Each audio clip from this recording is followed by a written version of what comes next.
Alright, on the bench today is a 2019 Gretsch Streamliner. It's model 2420-ABB. I think I got that right. And getting serious Brian Setzer vibes off this one. I don't see too many hollow bodies.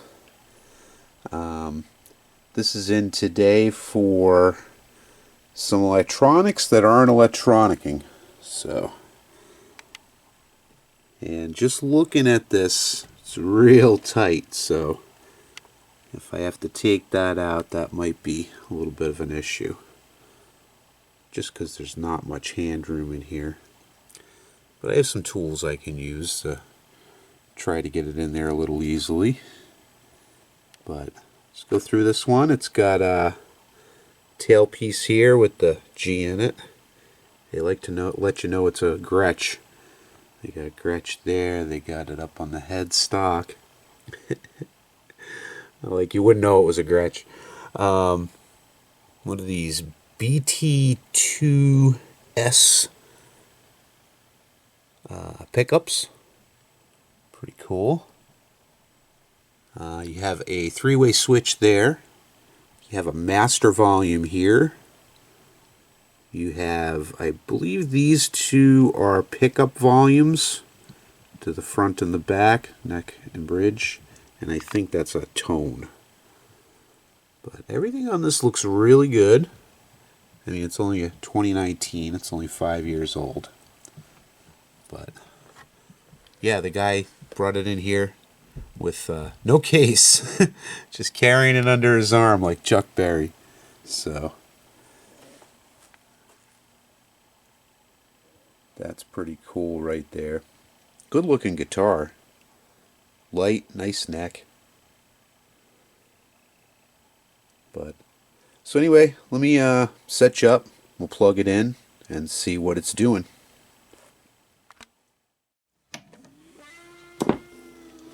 This jack is really loose. You can see that already. They seem to be working. The jack is loose.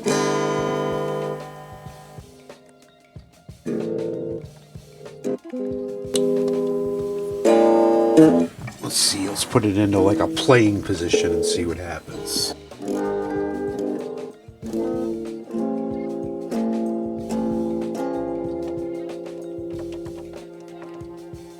Sounds pretty good. But this thing is awfully loose. Alright.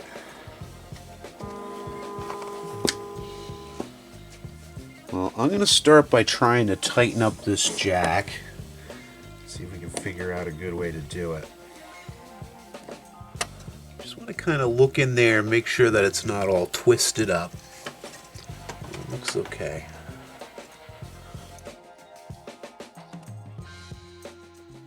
It's really tough to see through the hole. I can't get to see the whole hole. So I'm going to take off the pick guard real quick.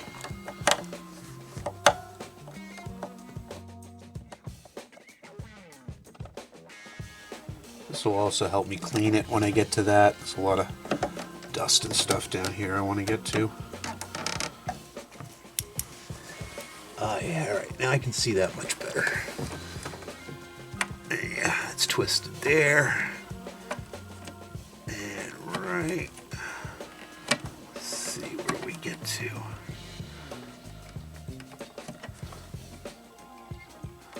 Alright. I think right about there is where it wants to sit. And I think from here, I might have a tool to get in there. Alright, I got these hemostats. Giant roach clip.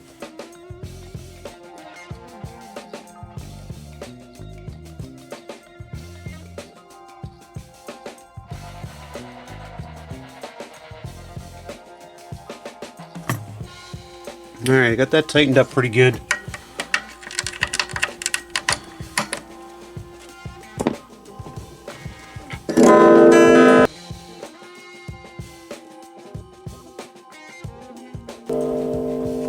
feeling any issues with that at all.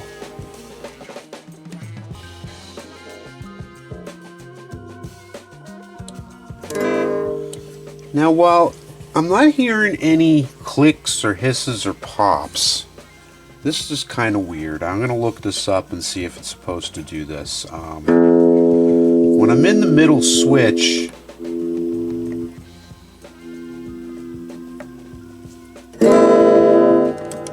if you turn down one of them completely, they both go out. You can control them independently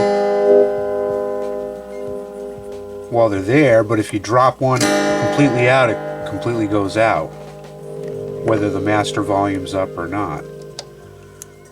Independently, when you're on like the bridge switch here, there's your bridge volume. You know, of course, your neck volume's not going to do anything. But, and then up top, reverse that. You know, your neck volume.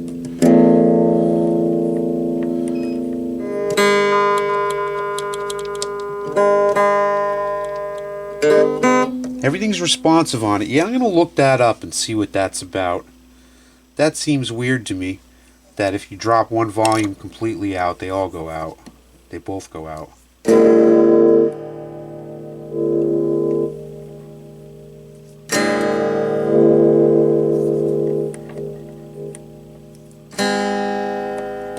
See, this one's, the neck's cranked. The bridge isn't.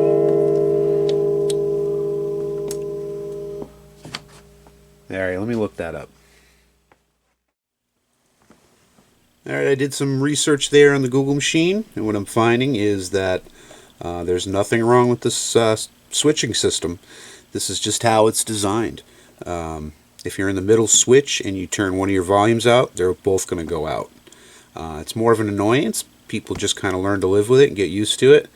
There's really nothing else wrong with the electronics. There's a workaround online. I found a really great detailed schematic, but it requires taking everything out.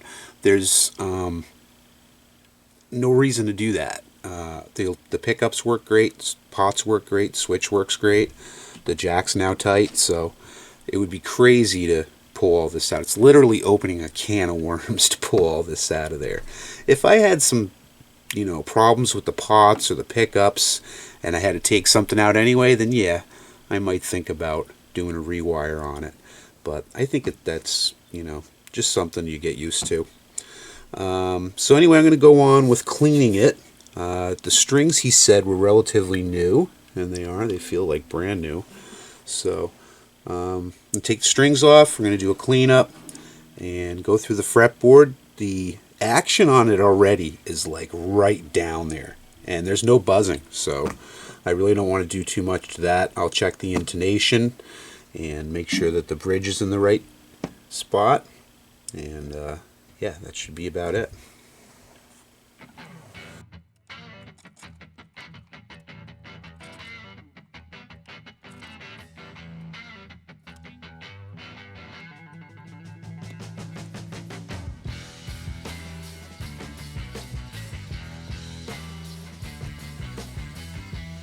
I like how they put the post straight through so that it totally centers your bridge where it should be every time.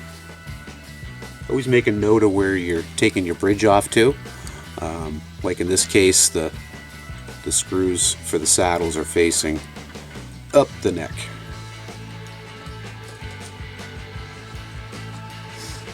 Alright, fret checker my bob.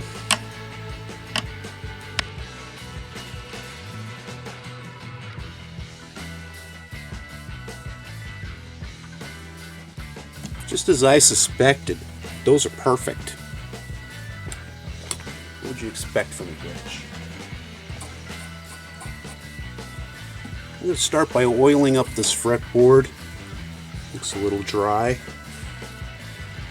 Start with the lemon oil. This is almost out. I've had this for so many years.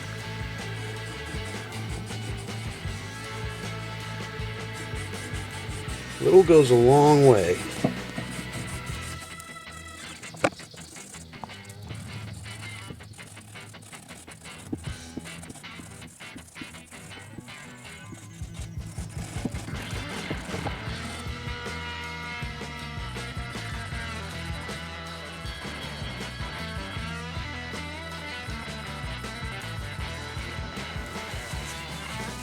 That's 3 frets.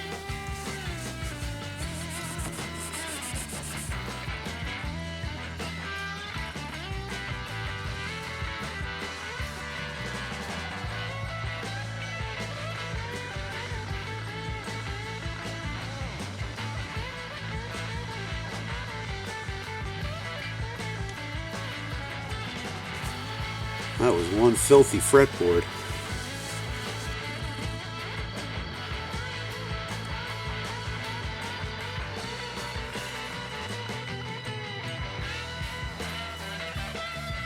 Alright, for cleaning it, I'm going to use some Sprayway glass cleaner.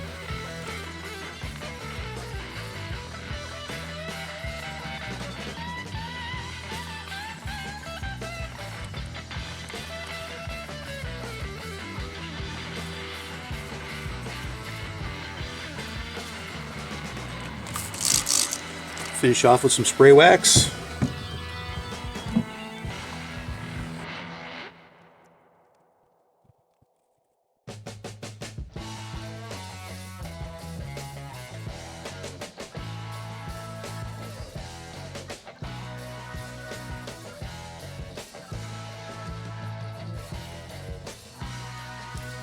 There's a lot of crud on the saddle. Got some Sprayway in there, and I'm just gonna brush its teeth.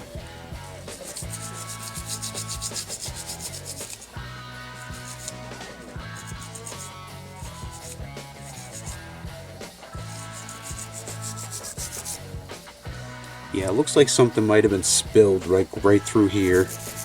It's like right down the E.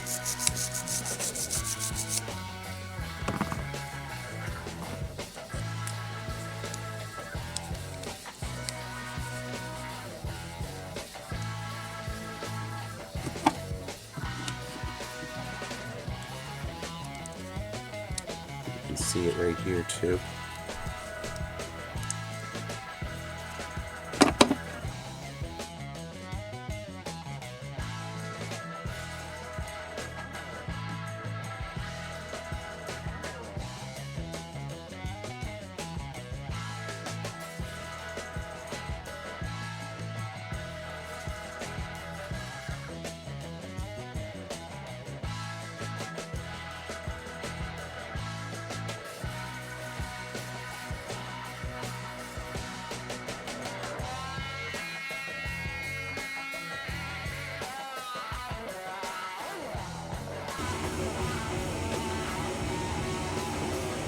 No, I just can't leave that on there like that.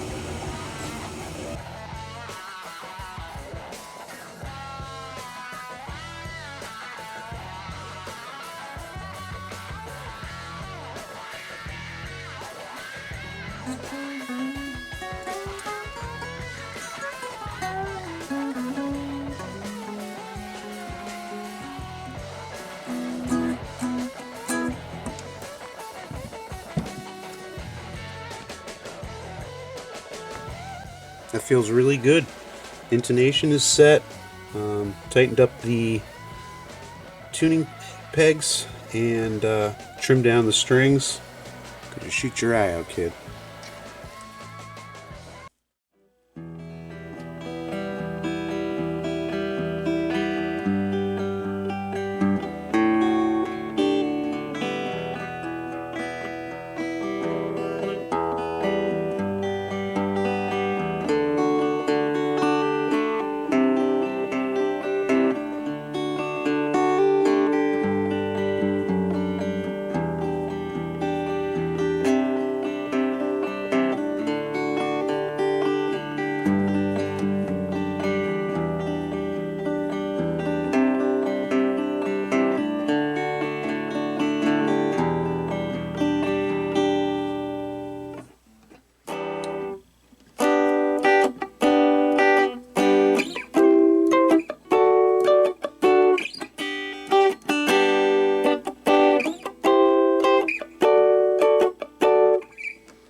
Alright, what a nice guitar.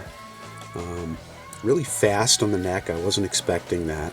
The action is really low, so it's really easy to play. Great tone.